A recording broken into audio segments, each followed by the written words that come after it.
Hello, my beautiful souls. Welcome sa ating tarot reading sessions. Keep in mind, general reading po ito. Maring mag-resonate, maring hindi.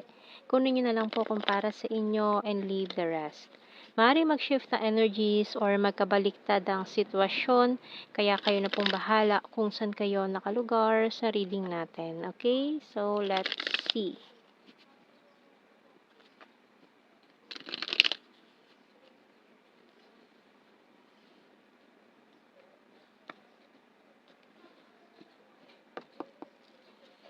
So, we have here the Three of Pentacles, Nine of Swords, Knight of Pentacles, the Fool, the Hangman, Six of Cups, Lovers, and Knight of Cups. So, yung bottom card natin, the Wheel of Fortune. Who? Okay, kuha muna tayo ng message ng Archangel natin dito. Mukhang may hindi na naman makakatulog dito eh. Ano itong mga taong ito ha. Ano tong The Moon Cycles by Archangel Haniel. Notice how the moon affects your energy and manifestations and capitalize upon these cycles. So someone here is facing their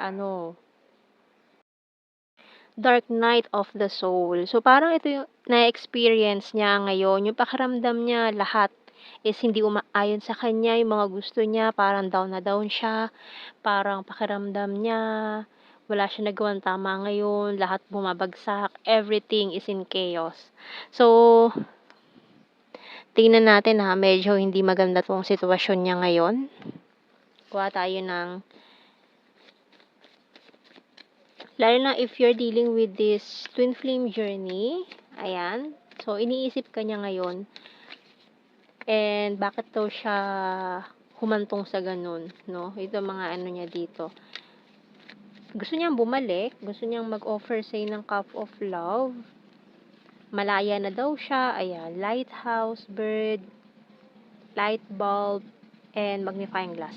So, nag-i-struggle siya eh. Nag-i-struggle siya na hanapin tong liwanag na to na nakuha niya or nakita niya sa'yo. Kasi, feeling niya nasa madilim siyang lugar ngayon eh. Na wala siya makitang kahit katiting na liwanag, no? Kasi na siya eh, nasa dark dark shadow side siya ngayon eh.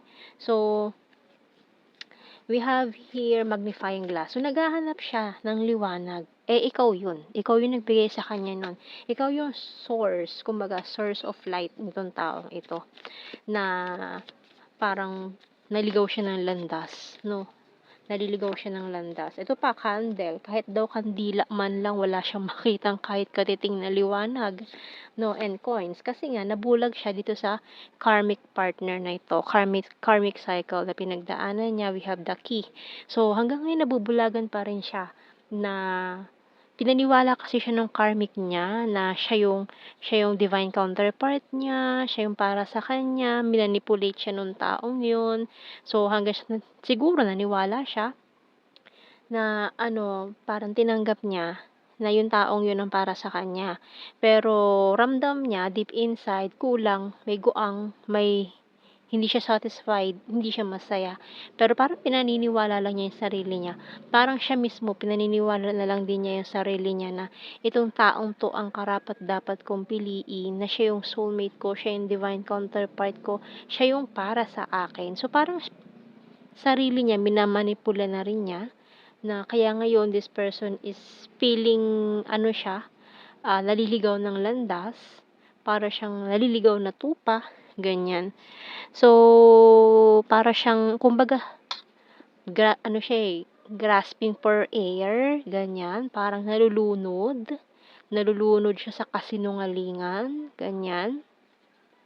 So, tingnan natin. Hindi maganda yung sitwasyon niya ngayon, no?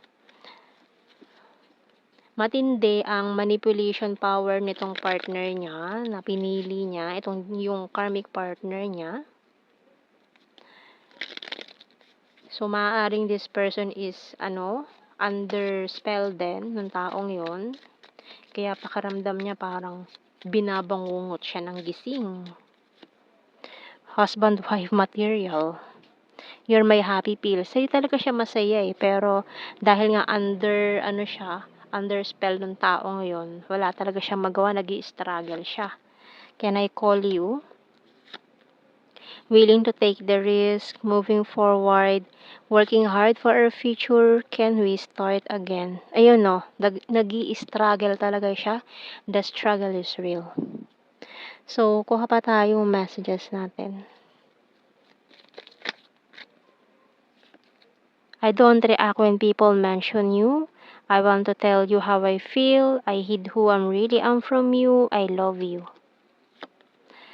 Just being near you is intoxicating. I wish I could take back my words. I hide behind material things and so many things remind me of you. So, alam mo yung siniraan ka rin, pinalabas ng taong ito nung karmic niya na ikaw ang toxic, ikaw yung sumisira sa buhay ng taong yun, na ikaw yung panira sa relasyon nila, ganun.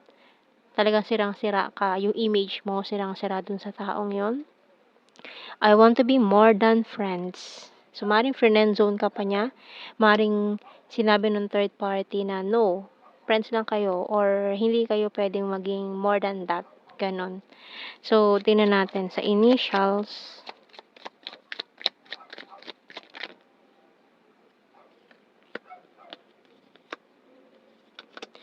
JIP. C.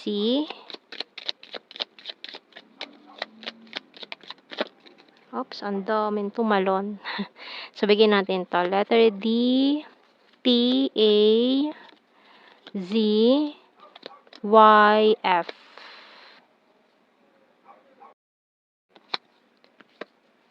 Letter U and bottom card natin, letter E. Okay, so, let's see kuha tayong blue card. Manifestation, courage, and mirroring. Okay. So, ang lakas nga ng twin flames. So, kuha tayong general signs and messages natin dito. So, we have here province, Aries sign, talented, trustworthy, food lover, South PH, has a dirty sense of humor, Visayas, ex-lover, flower, North PH, Virgo, kind-hearted, need more signs.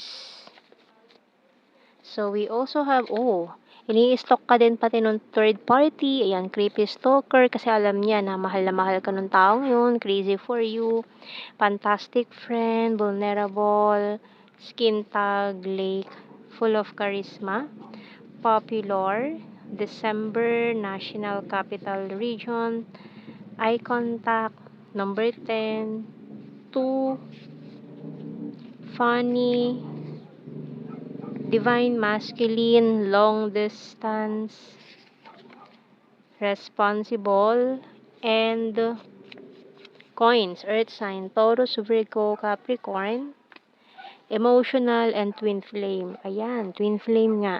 So, yan ating reading, my beautiful souls. Thank you for watching. Take care and God bless. See you in our next reading, guys. Bye-bye.